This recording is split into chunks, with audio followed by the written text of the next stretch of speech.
So in a recent Reddit thread, a Google engineer has decided that a little bit of fun with the community is going to go a long way, and he started giving intentionally bad SEO advice. That's right, banana enthusiast John Mueller on a recent SEO thread said that he recommends using the depreciated HTML marquee tag as well as the blink tag as a top SEO recommendation. Oh, how we laughed. Oh! Oh, beautiful! For those that still want to actually experience the marquee tag in action, you can actually just Google marquee tag and Google have got a little Easter egg that will show you in action. So if you'd like some more hilarious bad advice from Google engineers, they've actually made an entire compilation of them, but here are some of my personal favorites. Coming in at number 1, add authorship markup to your pages. Number 2, share things on Google+.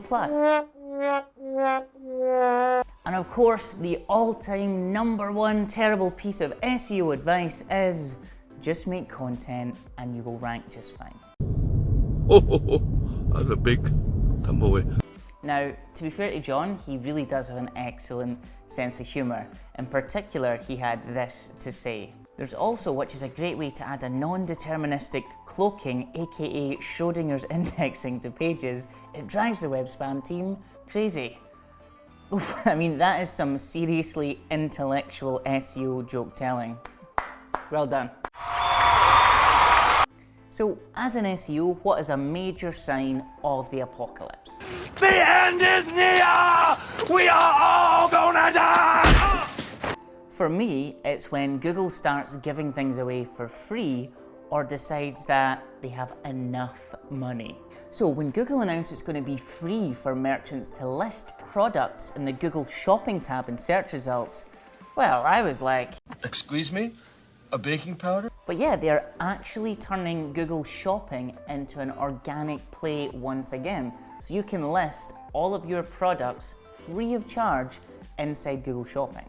Now, I don't know about you, but I think this is something pretty big.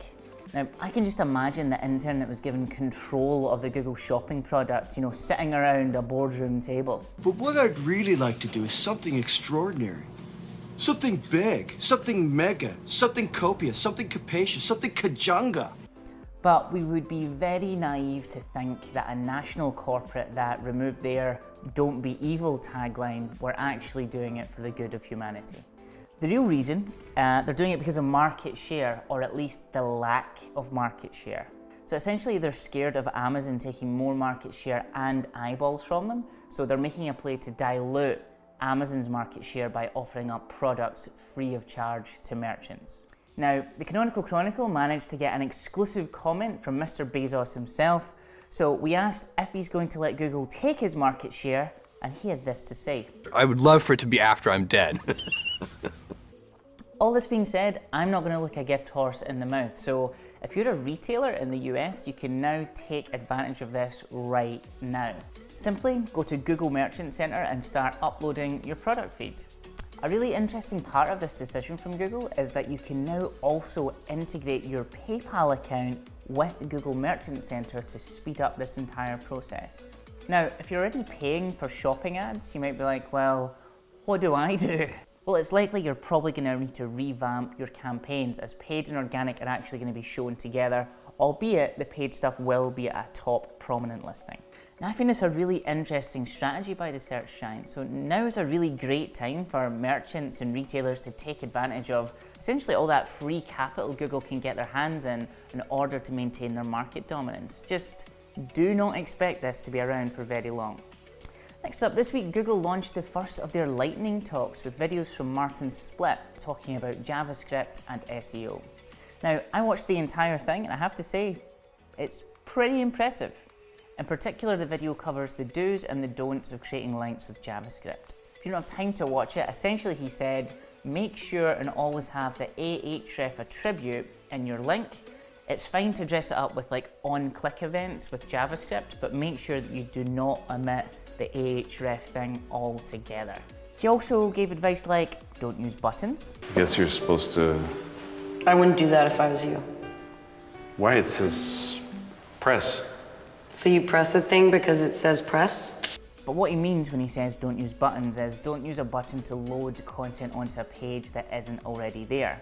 So if you've got one of those like view more buttons that like loads more products onto a site or something like that, that is bad for SEO. But if the button, you click it and it takes you to another page and loads the content, totally fine. He also said do not use click handlers. Kelly, can you handle this? Michelle, can you handle this? Beyonce, can you handle this? I don't think they can handle this. A click handler is something that uses other HTML elements to actually simulate the link. This is something you should really try and avoid. He also said use semantic HTML markup. Now, it's a bit of an obvious one, but you'd be surprised the amount of devs that just use div tags to structure their JavaScript when they're pushing it up to the browser and don't use HTML5 semantic markup. Now when it comes to links, Martin also said that we should make sure and use proper URLs. So when we say proper URLs, well, what exactly do you mean? Well, it's 4 things in particular.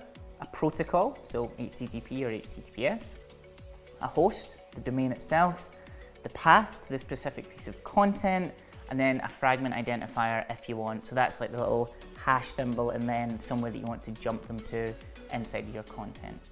One thing to note is that search engines don't see fragment identifiers, so they're probably going to ignore it. Well, that's everything for this week's Chronicle Lockdown edition. We hope you've liked it, regardless of the fact that we don't actually have a studio and I'm literally shooting it in my 1-bed London apartment. Please do like it if you liked it, and please subscribe if you loved it. If you would like to get the deck version of this, so we get a slide version of everything that's happening in Google every single week, and we give that away free on our email newsletter. If you'd like to get access to that, you can go to email.typemedia.net. But until next time, we will see you later.